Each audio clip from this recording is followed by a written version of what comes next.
Hello, how everybody doing? So this is Dwaylen Dasher, the Gary on High Ground Financial Freedom CEO, bringing you Manuel Cologne, my brother from another mother. Call him Manny Fresh. All right, I've known this gentleman for a long, long time. We served in the military together, and I'm bringing you him today because this gentleman has always been successful at everything, and I want him to discuss being successful but staying humble, and then how he dealt with failures in his life and always try to exceed and get better as each day went by. So, Manny, for the listeners and the viewers who don't know you yet, tell us a little bit about you in a nutshell. I really don't know how to follow all that, but in a nutshell, let's see. Married, have two kids. They're all out of the house. So I would say that me and my wife and our service pet, which is Smoke. I noticed one of your videos that you also had another gentleman there Yeah. that also had a Smoke, and I was like, wait, is this for real? But this one is a female. I think his was a male. Yeah, married almost 31 years now. Mr. Dwayne Dasher said, I knew him in the military. We actually deployed together. All I know is military life. And as you know, Mr. Dasher, he is served what, 31, 32 years, I think it was all Yeah, total. somewhere around there. Somewhere around there, a long time. Let me just say, I would have probably served the same amount, but I had to exit the military. The military kind of stated that I needed to exit. We might get into that a little later on, but for now, yeah, that's just me in a nutshell. Currently living in Orlando, Florida. I've gone through a lot of ups and downs, let's just say. But hey, we're on an upstream right now and waiting to get to that hilltop and see where it goes from there. Okay, no, man, that's great, and then you followed that perfectly. So let's talk about always being successful. Because throughout your military career, you were successful. You exited for reasons maybe you want to talk about it or not. But even with that, you jump right into something else, and you've always progressed. Even in the military, you progressed. You just kept progressing, kept progressing. You've always moved very fast, whatever you did, and then you would jump from one entrepreneurship into another, and in each one you were successful in it, and it seemed like you would let it go because you outgrew it. So how did you continue to progress, and what kept you hungry? Like, was it just getting bigger and better, or was there something else that constantly pushed you? Let's talk about that. The funny part that you say that, right? I remember exactly maybe 7 years into my military career that I was walking up the stairs to an education center in Hawaii, and I ran into you, and you said, Manny Fresh? And I was like, who the heck knows me as Manny Fresh? And there it is, Dwaylen Dasher right there, just standing there talking about, hey, how are you stationed here? But um, just I bring that up just to say this. Um, in the military, I could never stay still. I wanted to learn so much in the military.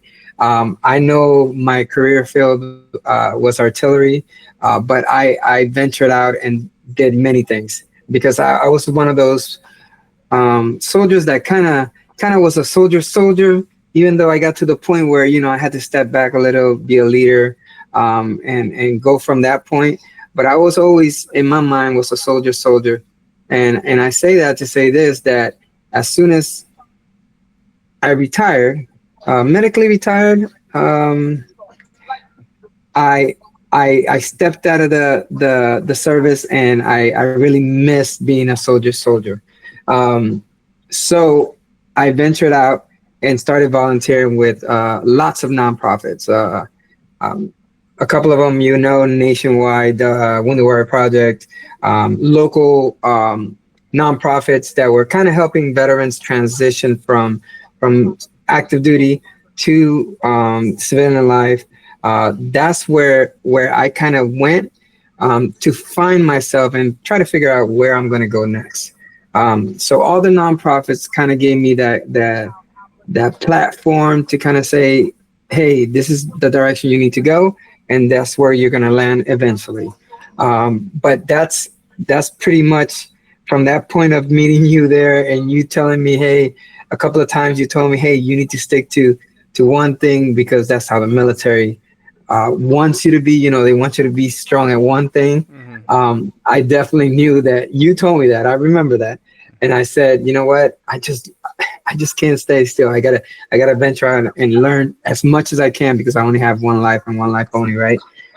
So definitely being successful in the military, then obviously um, getting medically retired, Mm-hmm. and then trying to be successful out in the civilian world, what we call the real world, was tough.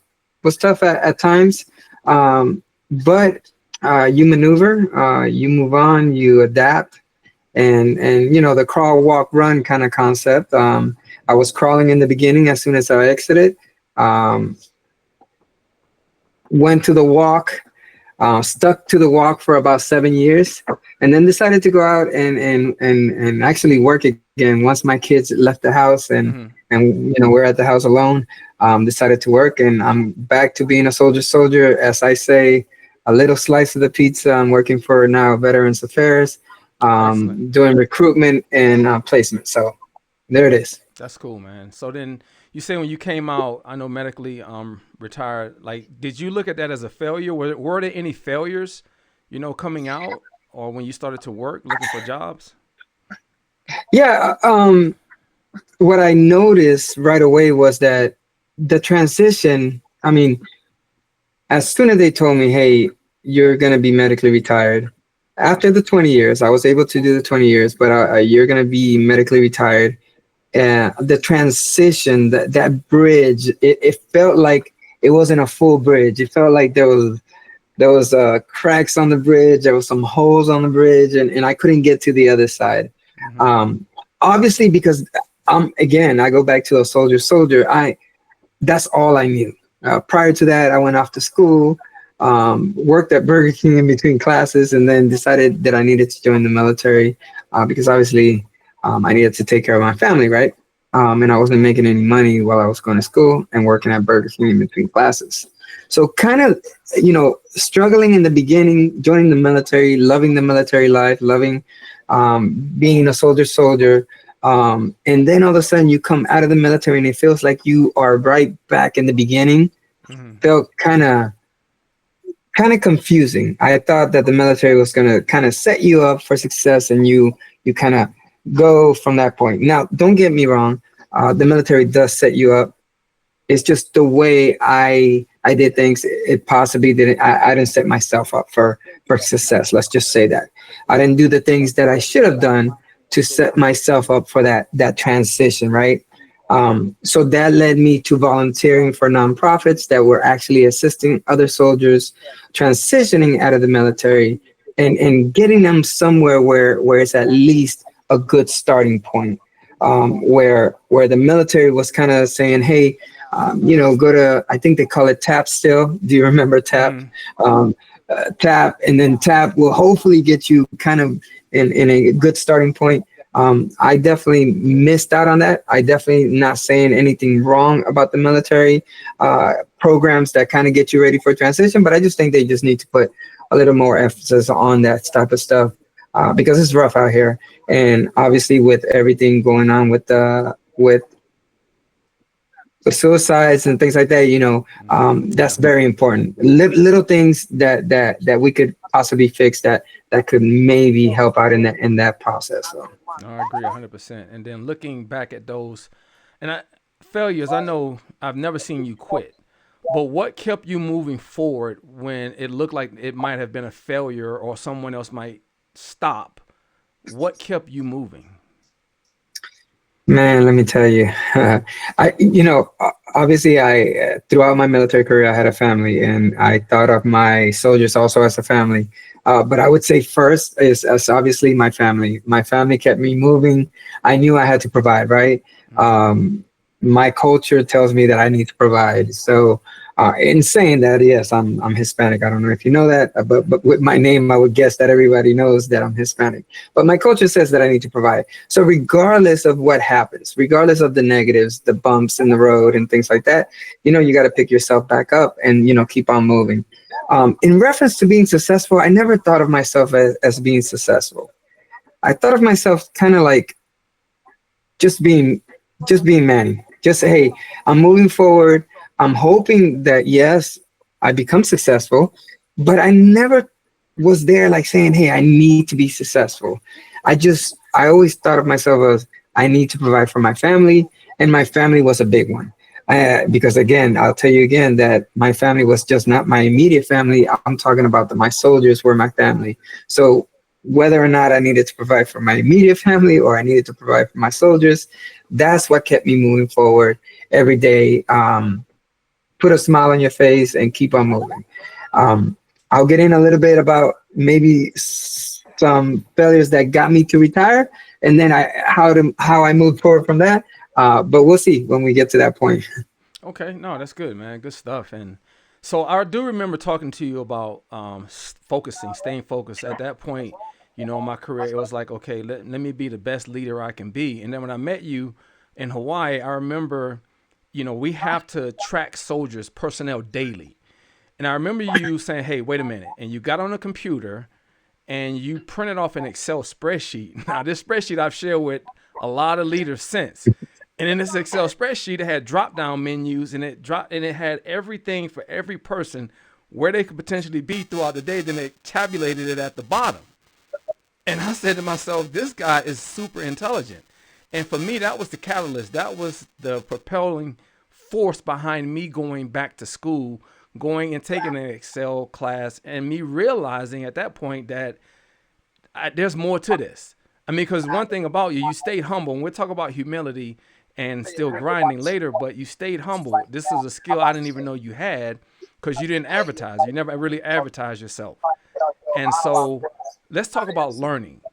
How important is it for you to continue to learn and educate Definitely yourself? great topic. Great topic. The reason I kind of stayed up, and obviously in reference to that Excel sheet, to tell you the truth, I'm always looking for a shortcut. I hate to say that, but I'm always looking for a shortcut. And I knew that back then in Hawaii, we were doing a lot of stuff manually. And I knew there was other things that we could do, that we can take an Excel sheet and tell us where people are at, or the CQ roster. I can't even remember the DA format, DA form 6. The DA form 6. Remember them little squares that we had to do it manually? Mm-hmm. I actually converted that to an Excel sheet as well to kind of figure out, hey, people make mistakes, and I'm getting CQ, or my soldiers would tell me, sorry, I'm getting CQ a little bit too often. It's probably because of manual mistake, right? And I knew that innovation would get us to a point where we don't have to make mistakes anymore. We can tell you exactly why you're getting CQ so often. So in reference to that Excel sheet, it was just me trying to make a shortcut and make our lives a little bit easier, right? In reference to learning, again, I go back to I couldn't stay still in the military, and I can't stay still now. I always wanted to learn something new. And again, I go back to what you told me, and I remember you told me exactly. You said, hey, in reference to promotion, in reference to all of this, you got to stay focused in one area because that's what the military is looking at. But for some reason, I did not listen. Again, I'll say this: I had to keep on learning. And then when I came out of the military, same thing. I am, as you can tell, an older person, right? But I definitely can tell you that I've stayed up with technology. I stayed up with technology because I did not want my kids to outdo me. Again, I don't want my kids to say, Dad, come on, you got to learn this. Or Dad, let me show you how to get a TikTok account or something to that effect, right? Mm-hmm. So I had to stay up with technology. And now I'm to the point where sometimes my kids are even asking me, hey, how do you do this? So in reference to that, I stayed up with technology. I moved forward. I helped out nonprofits to kind of the same thing. I mean, I'll use the Excel sheet kind of concept, but the same way a nonprofit pops up, that same nonprofit is going to need assistance in technology because technology is moving things forward.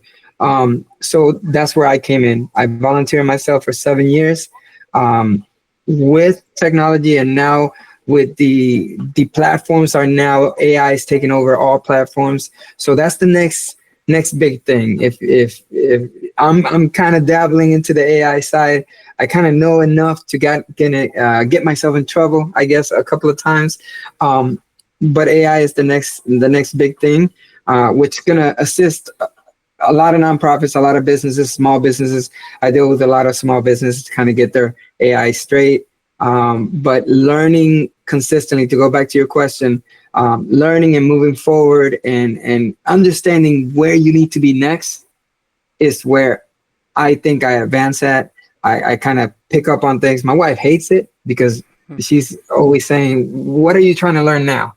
I'm always on podcasts, learning something from a 17-year-old, a 12-year-old. I don't care. YouTube 12-year-olds that are teaching me something about an iPhone. I'm learning it, and then I'm going to go tell my kids, and then they're going to be like, where you learned that from? You remember our sergeant major, Jay-Z? I Oh hope yeah. he's not listening. JC, JC used to read the regulation right before he came and asked you a question. I'm JC now. I'm learning something, and then I'm gonna go tell my kids, and I'm telling them, hey, this is what I learned. Do you know how to do this? JC used to do that to me all the time. I'd be on the staff duty desk. I know he's gonna come with a regulation, so I'm reading the whole regulation the whole night, and then he comes out with one question that I don't know. That I didn't read that paragraph, JZ or Sergeant Major. Sorry, Sergeant Major, if you're listening to this, sorry. But that's exactly me now. I'm Jay Z. Joe Sanders. Yeah. He But definitely kept us on our toes.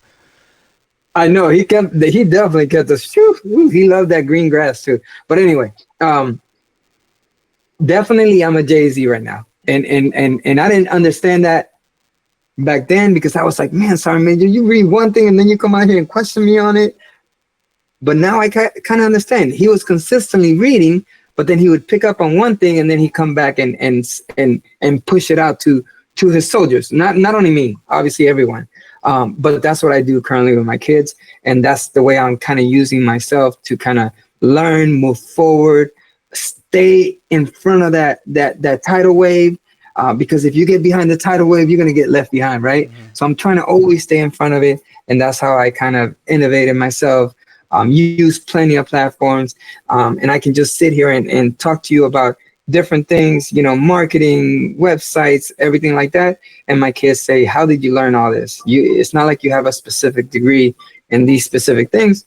I go back to the military. I couldn't stay still, and that's how I am right now. I consistently learn, consistently not read because I can't read. I'll fall asleep, but podcasts, videos. I don't care who's teaching me, a 73-year-old versus a 12-year-old kid. I'll listen if it's something that I think is beneficial. And that's great. And it seems like you do it very effortlessly. How about the average person? And I'm definitely not dogging nobody, but you do, and you will put yourself and you will insert yourself into any type of technology. If you hit a word, something over here that you don't know, that makes you hungry. You'll seek it out. Like a dog on the bone. You'll go seek out whatever that information is you don't know. But for the average person who's grinding 9 to 5, putting their money into their 401k, trying to make ends meet, with the state of our economy that has no interest in learning, what would you tell them and how would they get out of that? What would you share with them as a potential way to get out of that and start learning? Yeah. That's a great question. Great question. I would say, don't be scared to reach out to someone that knows. I mean, listen, between you and I, obviously, we separated after my 20 years, and you stayed in contact with me, not in reference to anything specific, just say, hey, what's up? How you doing? Things like that. We stayed in contact, but as soon as I knew something that you might need, you were always reaching out to me and saying, hey man, how can we do this? Or how is this? Willing to reach out and learn. Mm-hmm. Same with me. As soon as you started your let me not mess this up, right? Your own banking system, right? I was very interested in learning that because I have heard it before, but I never had someone that I could actually reach out and touch and say, hey, teach me a little bit about this, right? So I would say, don't be scared to reach out and ask. and ask. It doesn't cost anything to ask and say, hey, can you teach me about this, right? Eventually, yes. Trust me, I've went into some rabbit holes that and some funnels that that got me to buy a bunch of things, right? I'm not going to be mad about that because trust me, I took everything positive from everything that I've went into, and I wrote it down. I stuck with it, and the ones that were negative, I let them go, right? So yeah, there's things that you're going to have to pay for to learn, but there's also people out there that are willing to teach. And obviously teaching, again, there's eventually a cost, but there are some items that you can get, some nuggets that you can get from people, and just don't be scared to ask. Don't be scared. If you have a professional person that can kind of help you with your finances, ask. Hmm. Ask, hey, help me out. Teach me what it is that you're doing. And then obviously people out there, I would say, hey, listen, as soon as you trust somebody, like if you were meeting your wife for the first time, right? I had to figure her out, and I had to eventually say, you know what, this might be my wife, right? She wouldn't have been my wife if I wouldn't have asked, right? I had to eventually say, hey, we might have something here, right? Same thing. Don't get married, right? But at least if you trust somebody that knows the information that you're needing, just ask. And Just sometimes you ask. don't even know it's something that you need, unless you ask that question, unless you take a leap Correct. of faith and lean in. And now, one thing I like to talk about is cognitive biases. We all have biases that will get in the way of us asking. Sometimes we have pride and we have a fear. We're frozen. We're suspended in time where we don't want to ask these questions. And you're right. I will lean on you very quickly, like I did today. I will call you for knowledge and information because one thing you're not short on is knowledge, and you are a sharer and a giver. So, listeners, one thing I would say take away from Manny Fresh, Manuel Cologne is ask questions and seek out knowledge, seek out information. Now, before we get off, is there anything that you want to share, or in a nutshell, what do you want people to really take away from this podcast episode? What do you want them to garner from Manuel Cologne? Well, not only just from me, I would say, listen, I wouldn't have been in this podcast unless Mr. Dasher here wouldn't have asked me to be on it. But what what has got me to this point is, again, education.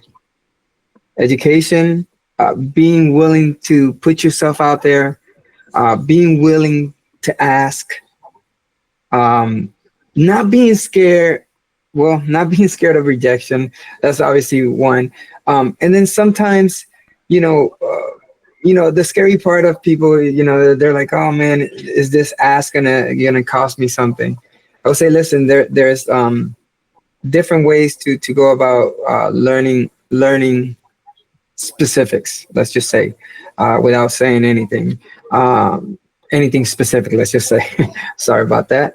But I would say, if I was to leave one nugget with you, is don't be scared to put yourself in front of the platform, put yourself out there, and ask the question. Ask, be willing to ask, be willing to be rejected, because I've always said you're gonna get rejected around 10 times, but you'll never learn how many times you need to get rejected before you get that yes. So be willing to get yourself out there, ask the question, get rejected, it's okay, smile. As a matter of fact, when I get rejected, you know what I tell people that I get rejected from? I tell them, thank you for saying I no. love that. And they usually tell me, why are you thanking me for saying no? Because eventually the next one could say yes. I need 10 no's, and you're my third no. So I need 7 more before I get a yes. That's a So I will great leave way of you with looking at that. it. Give yourself 10 no's before you get to that yes. Man, that's cool. I like that. I like that. And then humility. How have you kept yourself humble? Because you have a successful marriage. You have 2 amazing sons. Again, and you can talk about your business if you want to. You can plug that in there. but every one of them you have been successful. Marketing, everything. You look it up, you figure it out, you make it happen. But how have you kept yourself humble through all of this? I think it's just my upbringing, I would say. Mm-hmm. I mean, you know, from being born in the Bronx, raised in Puerto Rico, living in Section 8 for, gosh, until my dad decided to join the military. Then going all over the world, diversity, um, just, just, and my parents kind of saying, hey, calm down, you live one life and here it is. And just knowing to go back to where you're from, I mean, I I've always kind of, again, I go back to being the soldier. Even though I was a leader, I was always getting in trouble because I sometimes would do those things that that maybe I shouldn't be doing, like digging a foxhole at 2 o'clock in the morning because I wanted my soldiers to go to sleep. I don't know, some crazy stuff. But just remembering those hard times and being able to kind of always wanting to give back to someone or to anything. The marketing piece, I dabbled into marketing. I own my own marketing agency, and and I focus more on small businesses. Mm. Big businesses have asked me to do some marketing for them. Yes, it's a big contract, but at the same time, I know I'm only one person and I only have a couple of employees. I know when I can say no, possibly, and stick to my small business owners. Um, Minority business owners. I help out consistently with as much as I can with the budget, right? Because mostly small businesses are don't have a marketing budget. So I do marketing.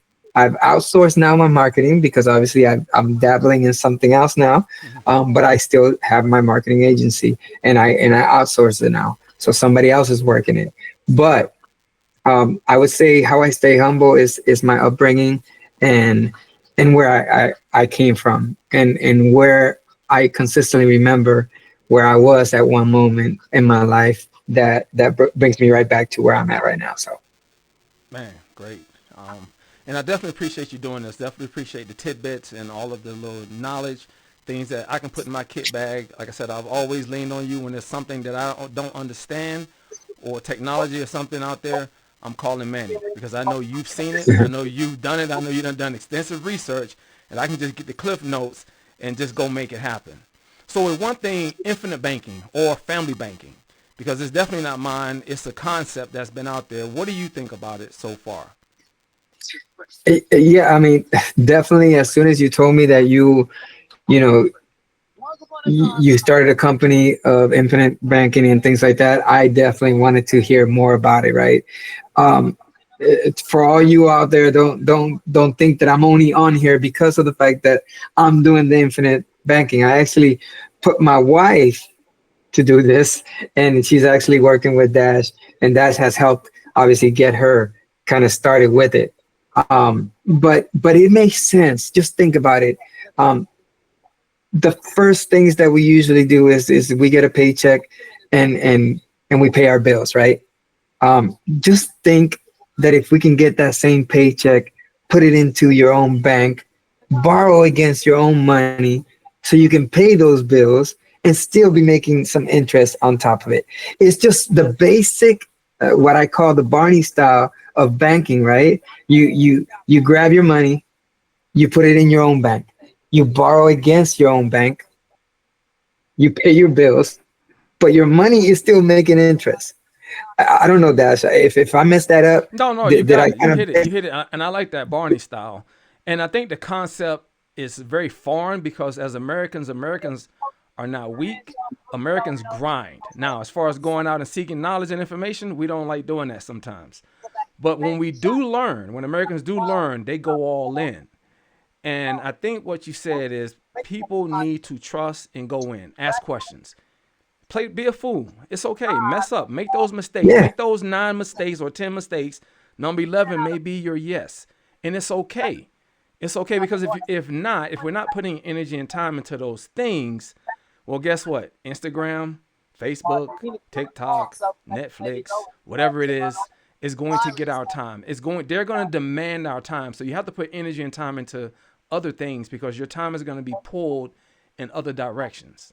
So no, I appreciate that. And no, you're right. It's put money in, you're borrowing. You did say the right word, not from, because from and against are different. You said against. You're not taking from your money, you're borrowing against. And when you do Against your that, money, your yeah. money can continue to grow while you're taking that loan, which you don't even have to pay back if you don't want to, and you're taking that money and putting that money into other cash producing assets or taking trips, buying cars, which I never recommend. I always say, hey, I'm buying rental property, gold, silver, a little bit of crypto. I'm buying something that creates more assets and then just rinse and repeat and keep Yeah, going. yeah. Just listen. I mean, just think about it. I mean, you're doing